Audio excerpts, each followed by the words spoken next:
नमस्कार दोस्तों, आप सभी का स्वागत है आप सभी के चैनल जॉब ड्रॉप पे। दोस्तों आशा करता हूँ आप सभी कुशल मंगल होंगे। दोस्तों जैसा कि आप सभी को पता ही है, लेकिन जो नए लोग होंगे मैं उन्हें बताना चाहता हूँ कि मैंने एक जो विद्यासागर की बहुत ही अच्छी सामान्य ज्ञान की बुक आती है, उसमें टॉपिक वाइज आपका हिस्ट्री, पॉलिटी, सिविक्स सब कुछ जो है आपको दिया हुआ है। हिस्ट्री, पॉलिटी, ज्योग्राफी सारा सीक्वेंस वाइज क्रोनोलॉजिकल ऑर्डर में। तो इसी बुक का जो है मैं एक प्रकार से आपको इसका वन लाइनर के फॉर्म में जितने भी क्वेश्चंस दिए हुए हैं उसको मैं रिवाइज कराने का काम कर रहा हूँ। तो इससे क्या होगा कि आपका जो हिस्ट्री का आपका जो डर है या फिर आपका जो स्टैटिक जीके का जो डर है वो आपको ख़त्म हो जाएगा और यहाँ पे हिस्ट्री आपको क्रोनोलॉजिकल ऑर्डर में देखने को मिलेगा। तो जैसा कि दोस्तों इसमें मैं इसका प्लेलिस्ट भी बना हुआ है, विद्यासागर आपका सामान्य ज्ञान, संपूर्ण सामान्य ज्ञान सीरीज़ के नाम से। तो उसको आप फॉलो कर सकते हो, उसको आप फॉलो कीजिएगा तो आपका जो हिस्ट्री का जो डर है कि सिक्वेंशियल क्रोनोलॉजिकल ऑर्डर में हिस्ट्री कैसे पढ़ा जाता है, तो उसको आप यहाँ से जो है वो अच्छे से पढ़ पाएंगे। और जिनका कॉन्सेप्ट बिल्ड हो चुका है वो यहाँ से रिवाइज करेंगे, और जिनका कॉन्सेप्ट बिल्ड नहीं है वो यहाँ से कॉन्सेप्ट को भी बिल्ड कर सकते हैं। तो सिक्वेंशियल ऑर्डर में इसमें अभी तक मैं 11 लेक्चर इसमें अपलोड कर चुका हूँ, जिसमें आपका एंसेंट हिस्ट्री ऑफ इंडिया जो ख़त्म हो चुका है, pre medieval history of India वो भी जो है वो ख़त्म हो चुका है। आज से हम लोग शुरू करेंगे भारत पर अरबों का आक्रमण से मेडिएवल हिस्ट्री ऑफ इंडिया, यानी भारत का मध्यकालीन इतिहास। तो इसमें 11th लेक्चर अभी तक अपलोड हो चुका है, ये आपका 12th लेक्चर होगा। तो आज से हम लोग शुरू कर रहे हैं भारत का मतलब मध्यकालीन भारत का इतिहास। तो चलिए आज का पहला क्वेश्चन देखते हैं कि भारत पर जब अरबों का आक्रमण हुआ तो कैसे कैसे क्या हुआ। तो पहला क्वेश्चन पूछ रहा है कि किसके नेतृत्व में अरब ने भारत पर पहला सफल आक्रमण किया था। तो ये मोहम्मद बिन कासिम के नेतृत्व में। किसके नेतृत्व में? मोहम्मद बिन कासिम के नेतृत्व में। दोस्तों इस बुक का मैं पूरा सीरीज़, पूरा बुक का एक एक चैप्टर खत्म करूँगा, एक एक पेज खत्म करूँगा, टॉपिक वाइज चल रहे हैं हम लोग। तो दोस्तों चैनल को जरूर सब्सक्राइब कीजिएगा और थोड़ा सा सपोर्ट कीजिएगा। दोस्तों चैनल को सब्सक्राइब करके बेल आइकन को हिट कर दीजिएगा, जिससे कि मेरा भी मोटिवेशन बना रहे, जिससे मैं इस वीडियो की सीरीज़ को कंटिन्यू कर पाऊँ। आप यकीन मानिए इस सीरीज़ को फॉलो कीजिए, आपका स्टैटिक जीके का जो डर है वो ख़त्म हो जाएगा। इसमें वही सारे क्वेश्चंस आए हुए हैं दोस्तों, मतलब दिए हुए हैं जो किसी न किसी एग्जाम में पूछे गए हैं। जैसा कि आप देख पा रहे होंगे यहाँ भी एमपीपीएससी में ये क्वेश्चन पूछा गया है। तो चलिए अब नेक्स्ट हम लोग देखते हैं अरबों ने सिंध पर पहला सफल आक्रमण कब किया था। तो जो अरब वाले लोग थे उन्होंने सिंध में, यानी जो पूरा जो सिंध चूँकि वो हिस्सा था, पूरा हिंदुस्तान, पाकिस्तान, बांग्लादेश अभी का जो हिस्सा, अफगानिस्तान पूरा मिला करके सिंध का हिस्सा बोला जाता था। तो 712 ईस्वी में इन्होंने क्या किया था, सिंध में पहला आक्रमण किया था, सफल आक्रमण। मोहम्मद बिन कासिम कौन था? तो ये कौन था दोस्तों? हज्जाज का भतीजा एवं दामाद। यही जो है सबसे पहले क्या किया था, सिंध में आक्रमण किया था। अरबों का आक्रमण जो है इसी के द्वारा जो है यहाँ पे सबसे पहला ये आक्रमणकारी माना जाता है। तो हज्जाज का भतीजा एवं दामाद था। हज्जाज कौन था? तो इराक का ये खलीफा था दोस्तों। कौन था? इराक का खलीफा। अरब आक्रमण के समय सिंध पर कौन शासन कर रहा था? तो जब अरब लोग जो ये अरबी लोग जो आक्रमण किए थे तो उसमें सिंध पे शासन कौन कर रहा था? तो उसमें सिंध पे शासन राजा दाहिर कर रहे थे। कौन कर रहे थे? राजा दाहिर। किसकी मृत्यु के कारण भारत में अरब वासियों के विजय अभियान में बाधा पड़ी? तो अरब वासी क्या कर रहे थे, यहाँ पे लगातार जो है वो अपना फतह करते जा रहे थे आक्रमण करके, लेकिन कह रहा है किसके मृत्यु होने के बाद जो है उनका विजय अभियान जो है वो रुक गया। तो इराक के खलीफा हज्जाज की मृत्यु के कारण मोहम्मद बिन कासिम को अरब वापस बुला लिया गया था। तो जब हज्जाज का मृत्यु हो गया तो उसके कारण मोहम्मद बिन कासिम को क्या है, वापस बुला लिया गया। तो वो लगातार युद्ध जीतते चला जा रहा था और भारत में जो है वो घुसते चला जा रहा था। तो इससे जो है वो लोग जो है कुछ समय के लिए जो है वो रुक गया था। अरबों के भारत पर आक्रमण का दूरगामी परिणाम क्या हुआ? तो भारत पर आक्रमण करने का मार्ग सरल हो गया।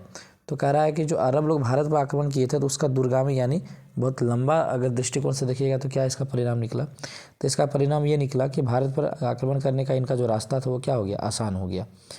भारत पर अरब के आक्रमण का मुख्य उद्देश्य क्या था? तो भारत में अरब का आक्रमण का जो मुख्य उद्देश्य था ये भारत में आकर धर्म का प्रचार प्रसार करना एवं धन की लूट जो है इनका मुख्य जो था वो उद्देश्य था कि भारत में आकर के अपना धर्म का प्रचार प्रसार करना, यानी जो आपका जो धर्म है उनका जो धर्म था, और यहाँ का जो धन है, जैसे भारत को जो सोने की चिड़िया बोला जाता था, उसको लूटना। अब आते हैं हम लोग महमूद गजनवी। तो पहला आक्रमणकारी कौन था? मोहम्मद बिन कासिम। तो सबसे पहला अरबों का आक्रमण जो है मोहम्मद बिन कासिम के द्वारा ही भारत में किया गया था। दूसरा है मोहम्मद गजनवी। कह रहा है कि गजनी कहाँ स्थित है? तो गजनी अफगानिस्तान में स्थित है। गजनी एक स्थान का नाम है दोस्तों, तो ये अफगानिस्तान में स्थित है।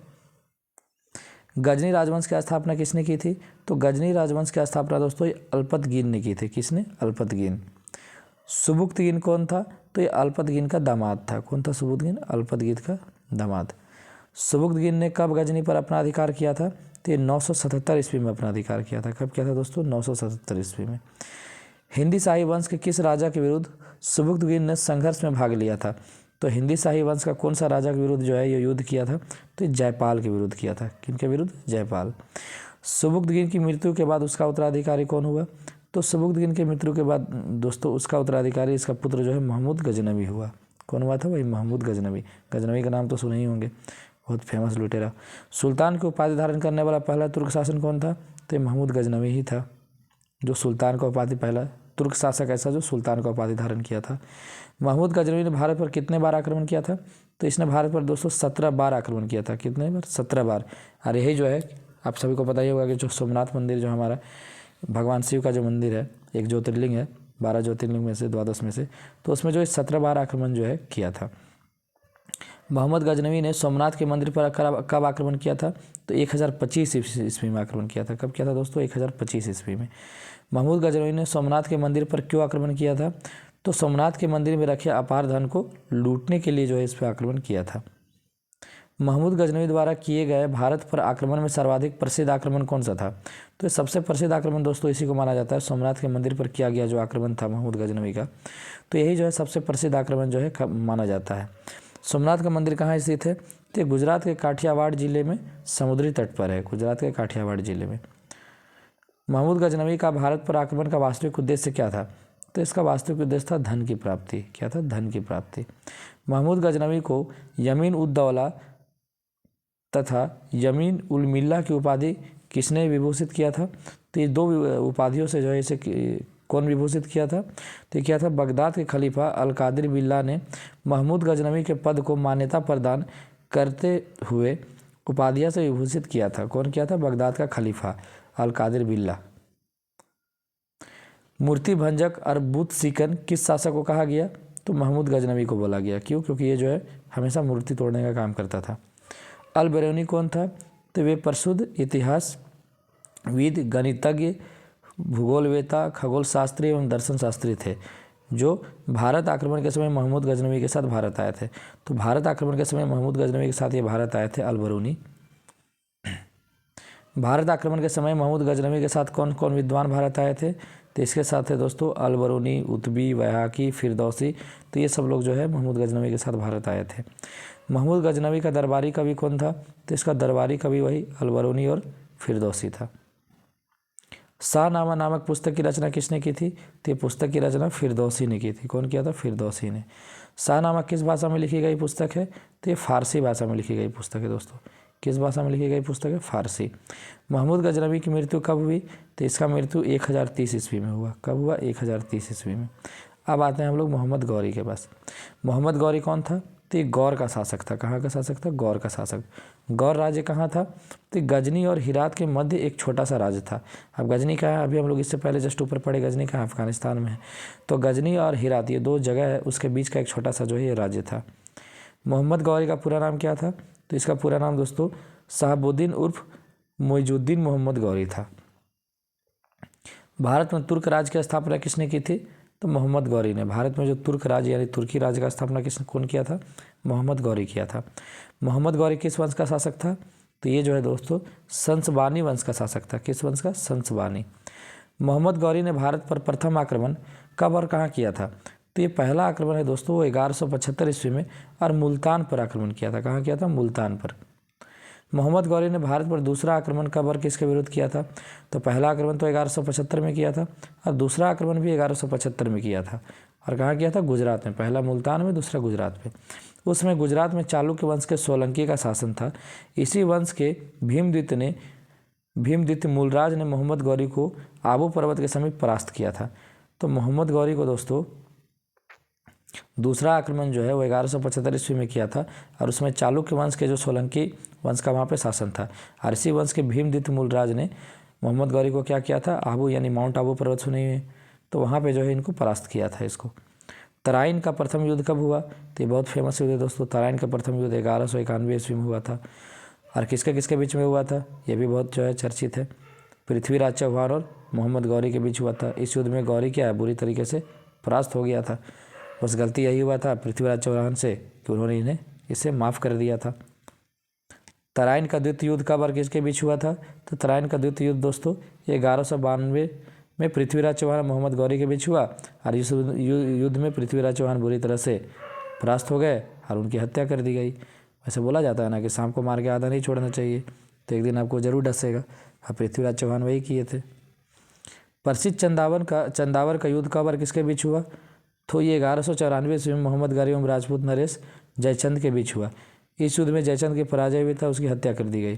तो जयचंद का नाम तो आज भी लिया जाता है दोस्तों। आपने देखा ही होगा कि जो हमारे तेज प्रताप भैया है वो हमेशा जयचंदों की बात करते रहते हैं।